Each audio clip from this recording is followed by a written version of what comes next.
डोंगरीवाडी येथे नैसर्गिक चमत्कार. कोरड्या शेतातून वाहू लागले पाण्याचे पाट. निसर्गात अनेक वेळा चमत्कार होताना दिसत असून नडगाव ग्रामपंचायत मधील डोंगरीवाडी येथील दशरथ मुकणे यांच्या कोरड्या शेतात अचानक पाण्याचे पाट वाहू लागल्याचा चमत्कार घडला आहे.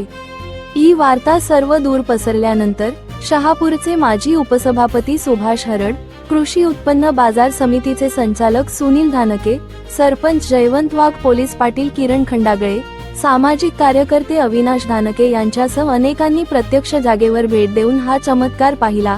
हा नैसर्गिक चमत्कार पाहून ग्रामस्थांनी आश्चर्य व्यक्त केले असून काहींनी दैवी चमत्कार असल्याचे सांगितले आहे. प्रत्यक्ष भूगर्भ तज्ञ आल्यावरच नेमकं कारण समजू शकेल. मात्र हा नैसर्गिक चमत्कार पाहण्यासाठी आता डोंगरीवाडी येथील या शेतावर गर्दी होताना दिसून येत आहे.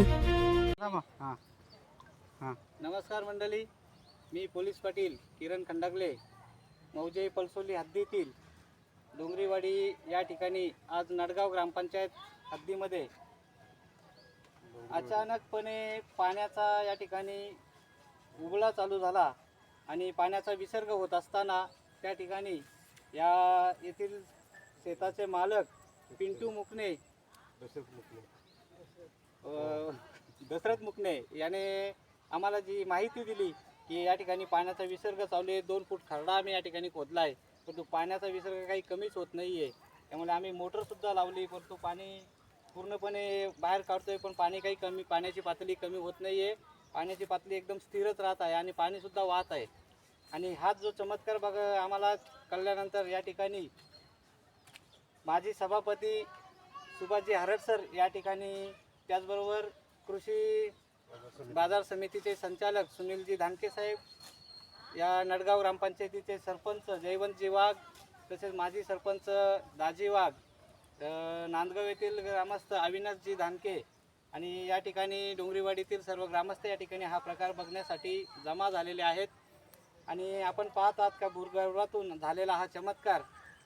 या ठिकाणी जी डोंगरीवाडीसाठी आम्ही पिण्याच्या पाण्याची आतोनात वाट पाहत होतो किंवा जो आम्हाला पिण्याच्या पाण्याचा त्रास या ठिकाणी आमच्या ग्रामस्थांना उद्भवत होता, आता तरी आम्हाला असं दिसून येतंय की ह्या पाण्याच्या पातळीने आणि ह्या पाण्याने आमच्या ग्रामस्थांची जी तहान जी आहे ती नक्कीच या ठिकाणी भागेल असं या ठिकाणी आम्हाला आणि या ठिकाणी खरोखरच विहीर खोदण्याची आवश्यकता आहे.